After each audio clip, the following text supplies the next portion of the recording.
हल्दी घाटी का युद्ध। कौन घाटी का युद्ध? हल्दी घाटी का युद्ध। वीरता, स्वाभिमान और स्वतंत्रता की अमर गाथा। एक ऐसा युद्ध जिसमें वीरता, स्वतंत्रता और स्वाभिमान का एक इकलौता युद्ध, जिसे हल्दी घाटी का युद्ध के नाम से हम लोग जानते हैं। और ये जो युद्ध हुआ था, इतना ध्यान रखें, ये जो युद्ध हुआ था हल्दी घाटी का युद्ध। कौन सा युद्ध? अब ध्यान देना, हल्दी घाटी का युद्ध। ये युद्ध कब हुआ था?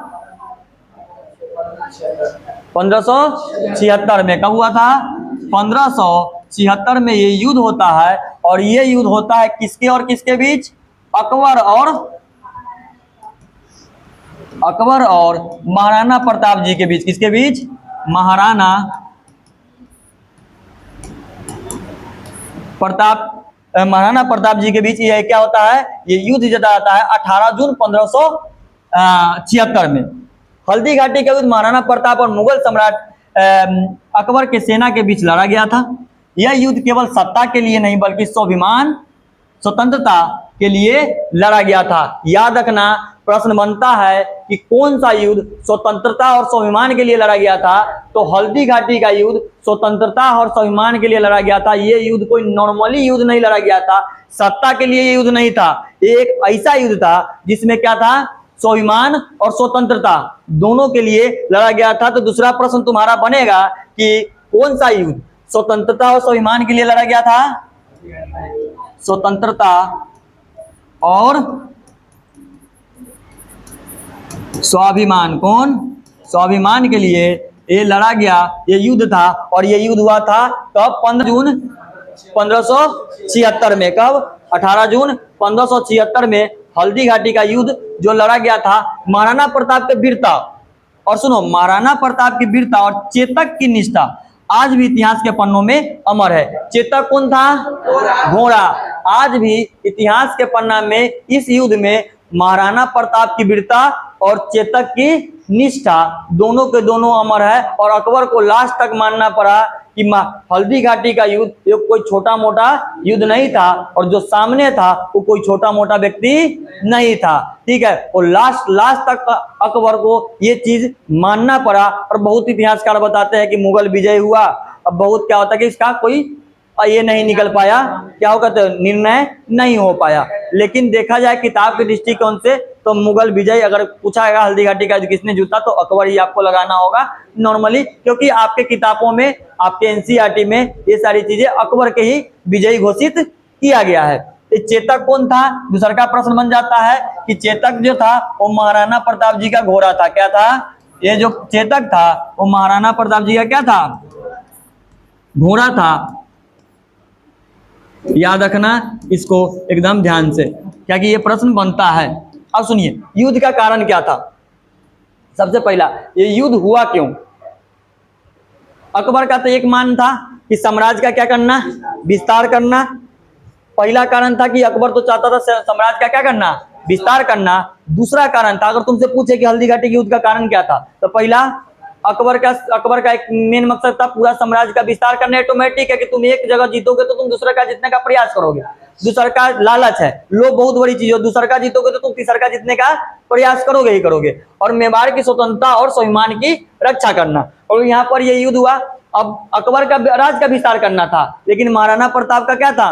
महाराणा प्रताप जी का था कि मेवाड़ की स्वतंत्रता और स्वाभिमान का क्या करना? रक्षा करना, कि मेवाड़ पर मुगल का कब्जा न हो। ये चाहते थे कि मेवाड़ पर किसका कब्जा ना हो? मुगलों का कब्जा न हो। तीसरा का कूटनीतिक प्रयासों की सफलता। मेवाड़ का स्मारिक और भौगोलिक महत्व। मेवाड़ बहुत ही समृद्ध और समृद्ध था क्योंकि वहां का राजा बहुत ही बेहतर थे, महाराणा प्रताप जी। अब इनका युद्ध का कारण तो था, ये युद्ध का स्थान पूछता है। याद रखना, हल्दी घाटी का युद्ध का स्थान वो कहाँ था? राजस्थान, राजसमंद जिला। कौन जिला? राजसमंद जिला। अगर जिला पूछे तो राजसमंद जिला बताना है, अगर ना पूछे तो हल्दी घाटी सीधे बताना है राजस्थान। कहाँ बताना है? राजस्थान। यहाँ की मिट्टी हल्दी जैसी पीली होने के कारण इसका नाम क्या पड़ा? हल्दी घाटी पड़ा। राजस्थान की जो मिट्टी है, जो ये राजसमंद जिला का जो मिट्टी है वो पीली मिट्टी है। कैसी मिट्टी है? पीली मिट्टी है। इसी कारण से इस जगह का नाम क्या पड़ा? हल्दी घाटी का हल्दी घाटी पड़ा। क्या पड़ा? हल्दी घाटी। स्थान आप ध्यान रखेंगे, इसका स्थान में कोई भी चीज नहीं करेंगे। प्रमुख नेता यानी कि उसमें युद्ध लड़ने वाले व्यक्ति, मेवाड़ पक्ष से महाराणा प्रताप सबको पता है, हकीम खान सूर दूसरा, तीसरा झाला मान सिंह, चौथा रामशाह तोमर और पांचवा भामाशाह।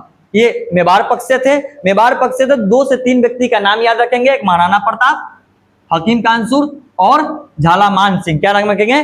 मान सिंह। ये दो का आप ध्यान में रखेंगे तो रखेंगे, तो ना रखेंगे भी तो चलेगा, कोई दिक्कत नहीं है। मुगल पक्ष से राजा मान सिंह आमेर से, ठीक है, मुगल पक्ष में मिले हुए थे कौन? राजा मान सिंह। उसके बाद आसफ खान, सैयद हसीम, मुगल सेना अकबर के आदेश पर क्या कर रही थी? लड़ रही थी। अकबर खुद भी यहाँ पर था, लड़ रहा था। प्रमुख नेता का ध्यान रखेंगे। अब आते हैं सेनाओं के ऊपर बात करते हैं।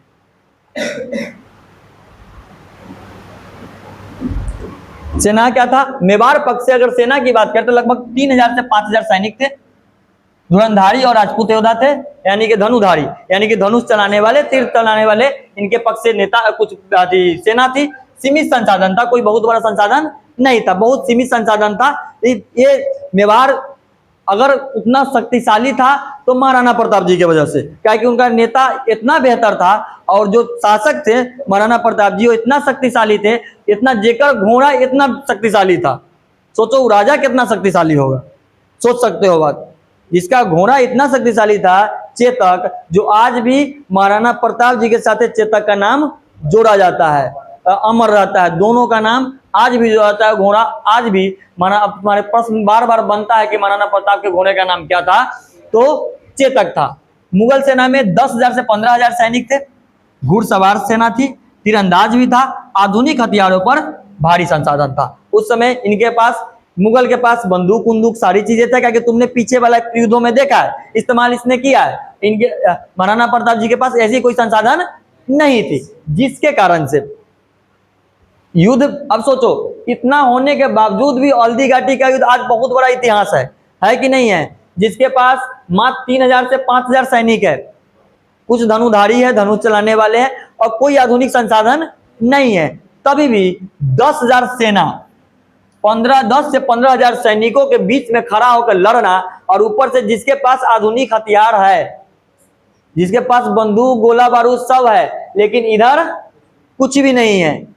तो सोचो कि वहां का जो शासक होगा वो कितना शक्तिशाली होंगे और कितना ताकतवर शक्तिशाली होंगे, जो 3000 5000 सेना लेके अकबर के नाक में दम कर देना इतना कोई आसान काम नहीं है। उसके बाद सैनिकों की संख्या याद रखेंगे। ये युद्ध हारा नहीं गया, यह तो इतिहास में क्या हो गया? अमर हो गया। एक ऐसा युद्ध जो हार ही नहीं हुआ, यह युद्ध इतिहास में आज तक अमर बन के रह गया, हल्दी घाटी का युद्ध। और अकबर को भी मानना पड़ा कि हमने कोई युद्ध लड़ा है जिसके पास सैनिकों की संख्या कम है, जिसके पास संसाधन की कमी है, एक सीमित संसाधन है, उसके पास उतना कोई संसाधन नहीं है। मेवाड़ के पास, महाराणा प्रताप जी के पास कोई सीमित संसाधन है, नॉर्मली संसाधन है, तब भी यह युद्ध हार नहीं माना गया। ये युद्ध, इस युद्ध को क्या कहा गया? अमर कह दिया गया। क्यों? युद्ध का क्रम, महाराणा प्रताप ने अचानक आक्रमण किया, राजपूतों ने मुगल सेना पर भारी क्षति पहुंचाई।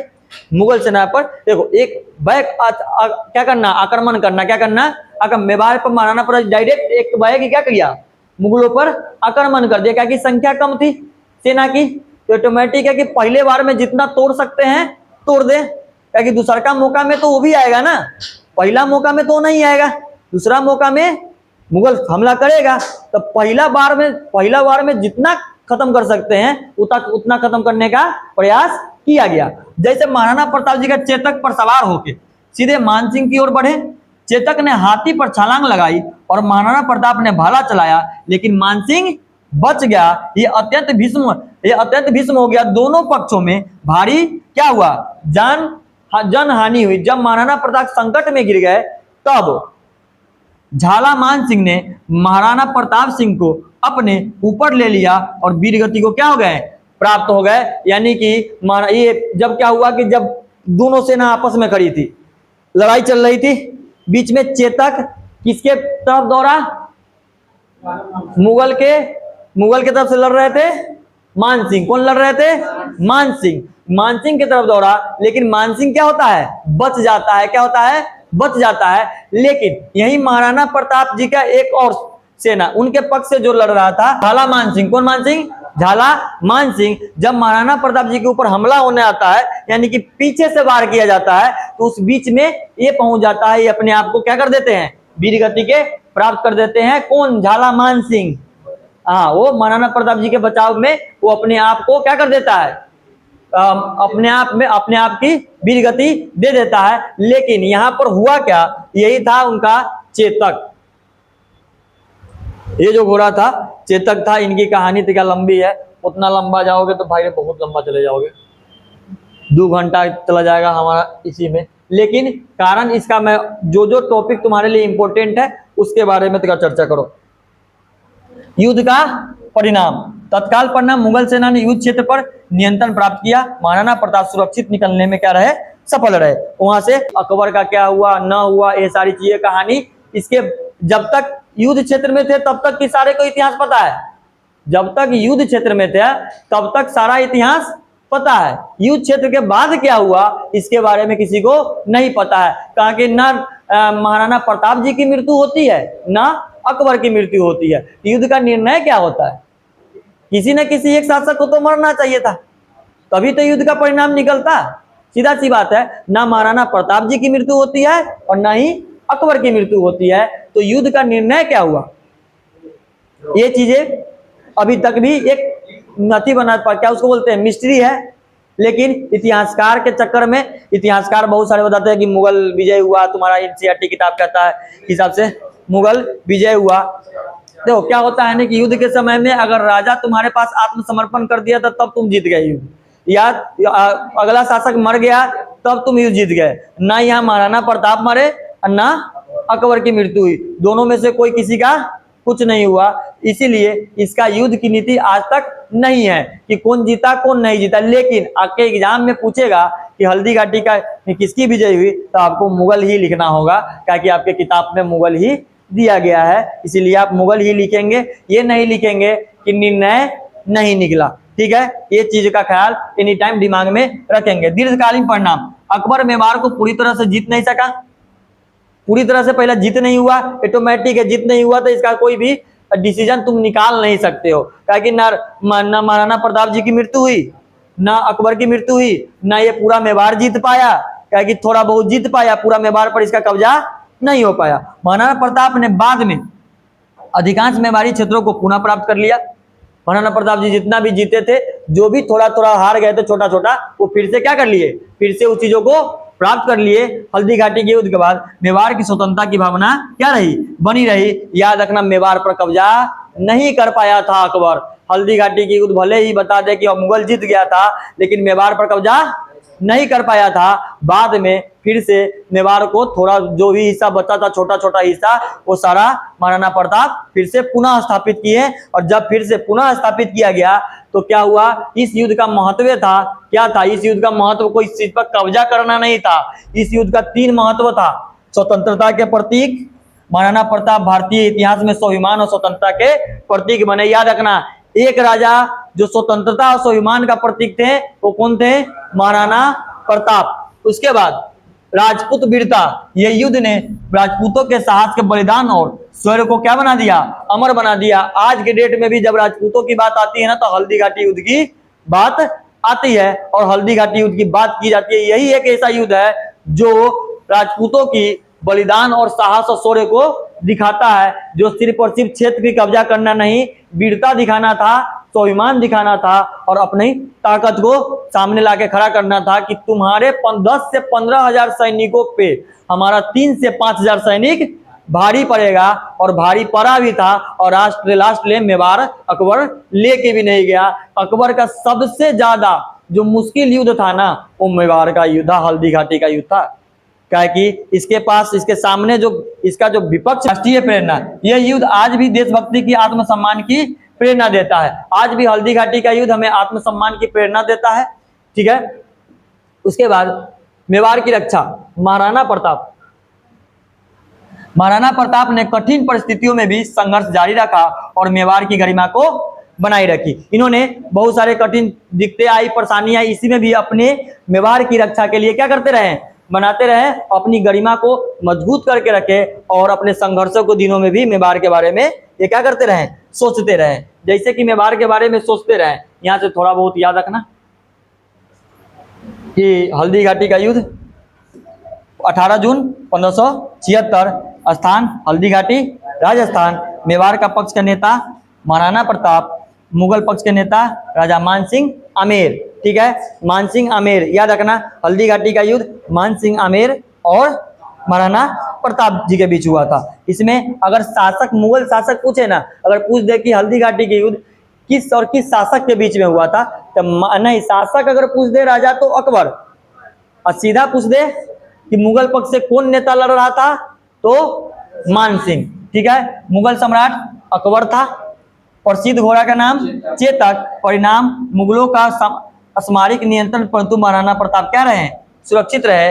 परिणाम इसका कुछ नहीं निकलता है। यह हल्दी घाटी का केवल एक युद्ध नहीं, यह स्वाभिमान, साहस और स्वतंत्रता के दिए गए बलिदान की क्या है, एक अमर गाथा है। और ये युद्ध से आपका प्रश्न अच्छा बनता है, ठीक ठाक से प्रश्न बनता है, ध्यान रखेंगे इस युद्ध में। और इस युद्ध में एक चीज ध्यान रखेंगे, हाँ एक चीज छूट गया, इसका चेतक के बारे में। चेतक, महाराणा प्रताप जी का घोड़े का नाम चेतक। चेतक महाराणा प्रताप जी का प्रिय घोड़ा था, इनका नाम चेतक था। उसके बाद युद्ध में गंभीर रूप से घायल होने के बावजूद भी उसने महाराणा प्रताप की सुरक्षित स्थान तक पहुंचाया, प्रताप जी को लास्ट तक उनके सुरक्षित स्थान पर पहुंचा के आता है। ये होता है वफादारी, इसको कहते हैं वफादारी। आज इसी वफादारी की वजह से आज हम लोगों के दिमाग में हाथी बहुत देखे युद्धों में, बहुत सैनिक देखे युद्धों में, एक घोड़ा चेतक जो इतिहास बना के देखे, लास्ट समय में जब सुरक्षित स्थान पर लेके जाना रहता है, पैर टूट, इसके भी क्या कि घोड़ा भी था किसका, महाराणा प्रताप जी का, जो स्वाभिमान और अगर मालिक सही हो तो तुम्हारा काम करने वाला व्यक्ति भी क्या होगा, सही होगा। तो इसीलिए एक नाले को पार करने के बाद चेतक की क्या हो जाती है, मृत्यु हो जाती है। उसी नाले को पार करने के बाद उसका क्या हो जाता है, मृत्यु हो जाती है। चेतक भारतीय इतिहास में वीरता और निष्ठा और बलिदान का क्या माना जाता है, प्रतीक माना जाता है। महाराणा प्रताप जी घोड़ा को वीरता, निष्ठा और बलिदान का प्रतीक माना जाता है। घोड़ा होके इतना नाम कमा लिया। आज भी हम लोग इज्जत से कहते हैं, एक ऐसा घोड़ा जिनका नाम इज्जत से लिया जाता है, चेतक। और ये वो रिपोर्टर है, मुंह पर फाउंडेशन लगा के बेइज्जती करवा 5 दिन से, अजीब है रे। इंसान इंसान इंसान हटाने से लिए होगा।